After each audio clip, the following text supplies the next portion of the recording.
Before exploring the topic, I just wanna ask you a question in private. Yes, in private. Have you ever said someone something in English, but unfortunately, your listener completely misunderstood your English?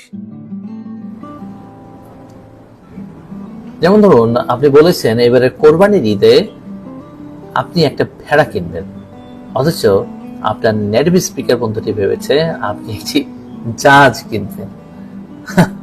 আর ঠিক এমনটি আপনার সাথে না ঘটলেও, but I'm sure you have encountered countless situations like this at some point in your English learning journey.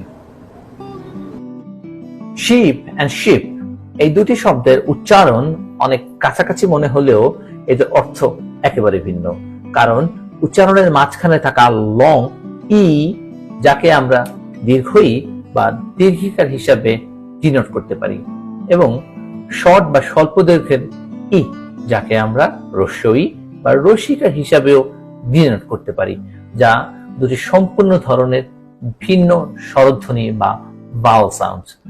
আরেকটু ডিটেলে বলি, যেমন ধরুন লং ই শিপ শব্দে ব্যবহৃত হয়েছে, যা একটু দীর্ঘ সময় ধরে টেনে বলতে হয়, যেমন শিপ। আমরা যদি একটা সেন্টেন্সের মধ্যে উদাহরণ হিসেবে ইউজ করি, তাহলে ব্যাপারটা এমন দাঁড়ায়, I want to buy a ship. পক্ষান্তরে শর্ট বা স্বল্প দৈর্ঘ্যের ই শিপ শব্দে ব্যবহৃত হয়েছে, যা অপেক্ষাকৃত সংক্ষিপ্তভাবে কম ডিউরেশন নিয়ে উচ্চারিত হয়, যেমন শিপ। আমরা যদি সেন্টেন্সে ইউজ করি, তাহলে ব্যাপারটা দাঁড়ায় এমন, I want to buy a sheep.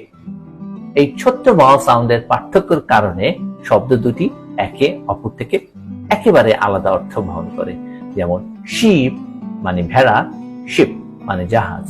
বন্ধুরা, এই ধরনের শব্দকে বলা হয় মিনিমাল পেয়ার্স, যাদের উচ্চারণ খুবই কাছাকাছি, কিন্তু ছোট একটি ধ্বনিগত পার্থক্যের কারণে মানে একেবারে বদলে যায়, মানে মিনিং একেবারে বদলে যায়।